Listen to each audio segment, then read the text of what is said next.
Welcome to the Baseface Network.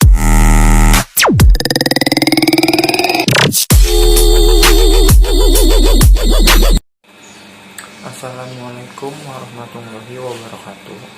Yang terhormat Ibu Rizka Damayanti selaku dosen pengampu dari mata kuliah Auditing 2. Kami dari kelompok 5 akan menjelaskan materi pertemuan 20 mengenai audit manajemen. Sebelum lanjut ke materi, kami akan memperkenalkan diri terlebih dahulu. Perkenalkan, nama saya Bede Rohim dan teman saya Gus Wijayanti. Kami dari kelas 04 SAKP 002. Fungsi audit manajemen dalam menyelenggarakan berbagai kegiatan bisnis pada suatu perusahaan.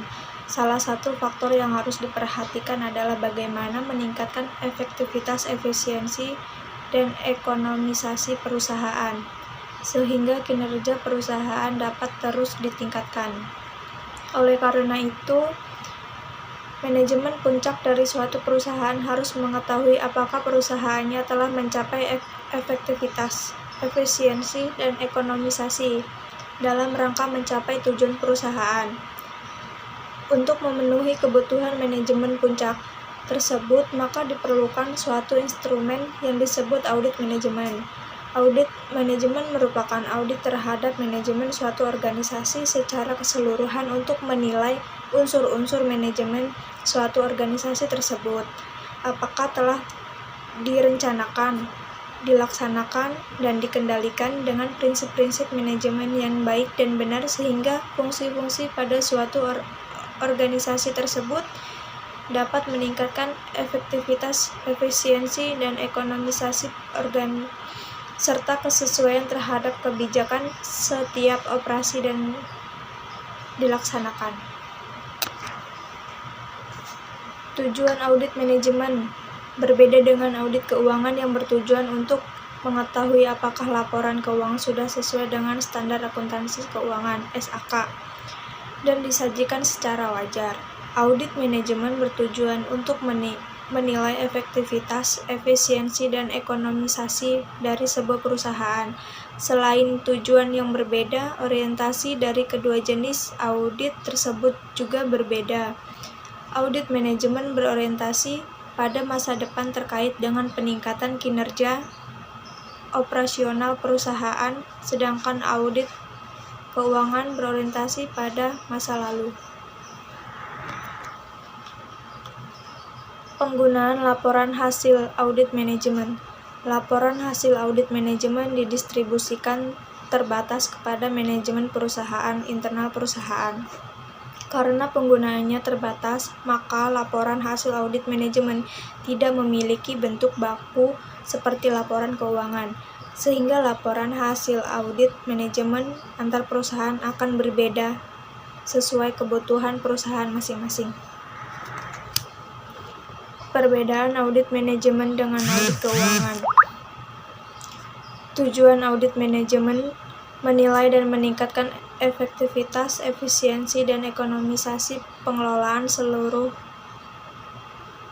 perusahaan. Sedangkan audit keuangan menyatakan pendapat mengenai kewajaran laporan keuangan. Ruang lingkup audit manajemen seluruh operasi dalam perusahaan, sedangkan audit keuangan area yang terkait dengan laporan keuangan. Audit orientasi. Audit manajemen aspek operasional masa lalu, saat ini, dan yang akan datang. Sedangkan audit keuangan aspek keuangan masa lalu. Standar penilaian audit manajemen, prinsip-prinsip operasi manajemen. Sedangkan audit keuangan standar akuntansi keuangan (SAK). Metode audit manajemen, teknik operasi manajemen. Sedangkan audit keuangan standar profesional akuntan publik (SPAP). Pemakaian audit manajemen internal, umumnya manajemen, sedangkan audit keuangan pihak internal dan eksternal, pemegang saham, kreditur, publik, pemerintah. Keharusan audit manajemen tidak diharuskan, terutama merupakan inisiatif dari pimpinan perusahaan, sedangkan audit keuangan diharuskan oleh peraturan untuk beberapa jenis perusahaan seperti perusahaan publik dan institusi keuangan. Frekuensi audit manajemen periodik, tetapi umumnya periodenya tidak teratur, sedangkan audit keuangan teratur paling sedikit 1 tahun sekali. Standar profesi audit internal mempunyai tujuan sebagai berikut. Yang pertama, memberikan kerangka dasar yang konsisten untuk mengevaluasi kegiatan dan kinerja satuan audit internal maupun individu auditor internal. Yang kedua, menjadi sarana bagi pemakai jasa dalam memahami peran, ruang lingkup, dan tujuan audit internal. Yang ketiga, mendorong peningkatan praktik audit internal dalam organisasi. Yang keempat, memberikan kerangka untuk melaksanakan dan mengembangkan kegiatan audit internal yang memberikan nilai tambah dan meningkatkan kinerja kegiatan operasional organisasi. Yang kelima, menjadi acuan dalam menyusun program pendidikan dan pelatihan bagi auditor internal.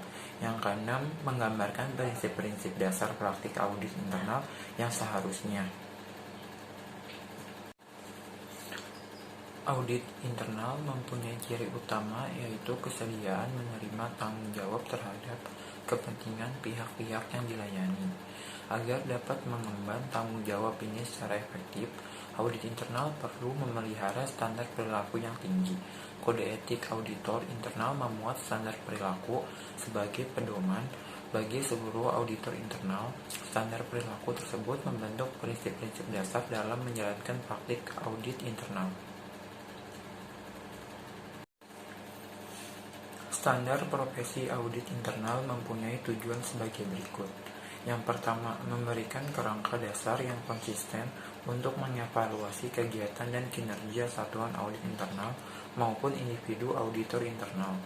Yang kedua, menjadi sarana bagi pemakai jasa dalam memahami peran, ruang lingkup, dan tujuan audit internal.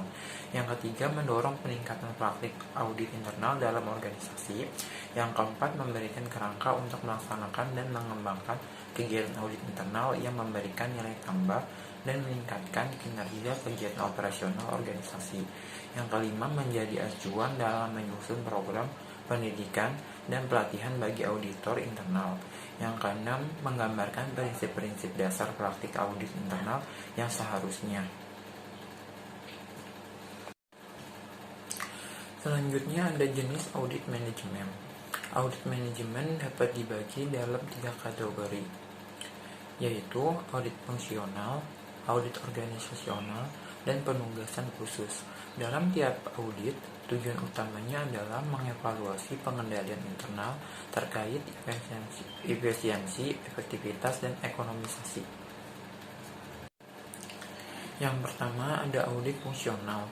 Audit fungsional melakukan audit atas fungsi yang ada di perusahaan terkait dengan efisiensi, efektivitas, dan ekonomisasi. Yang kedua, ada audit organisasional. Audit manajemen atas organisasi mengaudit suatu unit organisasi seperti departemen, cabang, atau anak perusahaan. Audit organisasi mengevaluasi efisiensi dan efektivitas dari interaksi antar fungsi. Yang ketiga, ada penugasan khusus. Manajemen dapat memberikan penugasan khusus untuk melakukan audit manajemen, seperti menentukan penyebab dari tidak efektifnya sistem teknologi informasi di perusahaan, menginvestigasi kemungkinan terjadinya kecurangan di suatu divisi. Selanjutnya ada tahap-tahap kegiatan audit manajemen. Dalam setiap pelaksanaan audit, manajemen tentu menggunakan tahap-tahap yang sistematis. Tahap-tahap yang biasanya dilakukan dalam audit manajemen sebagai berikut. Yang pertama, ada perencanaan. Audit dapat menggunakan daftar pertanyaan, flowchart, tanya jawab, laporan manajemen, dan observasi dalam pelaksanaan survei pendahuluan. Daftar pertanyaan terdiri dari pertanyaan-pertanyaan yang berhubungan dengan masalah yang mempengaruhi efektivitas, efisiensi, dan ekonomisasi operasi. Yang kedua, ada mengumpulkan bukti-bukti. Tujuan pengumpulan bukti-bukti adalah untuk mendapatkan dasar faktual dalam menilai kriteria kinerja yang sebelumnya telah diidentifikasi. Auditor akan mengumpulkan bukti yang diperoleh dalam suatu arsip. Bukti dokumentasi ini disebut kertas kerja. Yang ketiga, Ada analisis dan penyelidikan penyimpangan atau deviasi. Pada saat mengumpulkan bukti-bukti, auditor harus waspada atas deviasi dari kebijakan perusahaan dan kinerja yang tidak efektif dan efisien. Auditor harus membedakan deviasi yang tidak signifikan dengan deviasi yang signifikan. Yang keempat, ada menentukan tindakan korektif. Setelah melakukan analisis dan penyelidikan suatu deviasi, auditor harus menjawab dua pertanyaan berikut. Yang pertama, ada tindakan korektif apa yang harus diambil? Yang kedua, apakah tindakan korektif yang dapat diterapkan? Pertanyaan kedua paling sering sulit dijawab karena auditor perlu mempertimbangkan faktor-faktor seperti hubungan, biaya manfaat, pengaruh terhadap moral karyawan, dan konsistensi dengan kebijakan perusahaan yang lain. Yang kelima, ada melaporkan hasil audit manajemen dan tindak lanjut. Auditor manajemen juga harus memonitor tindak lanjut dari rekomendasi yang diberikannya ke manajemen untuk mengetahui apakah rekomendasi tersebut telah dilakukan dan jika tidak apa alasan dari tindakan menerapkan rekomendasi tersebut. Selanjutnya, ada teknik-teknik dalam audit manajemen. Dalam melakukan auditnya, auditor manajemen menggunakan teknik-teknik audit manajemen.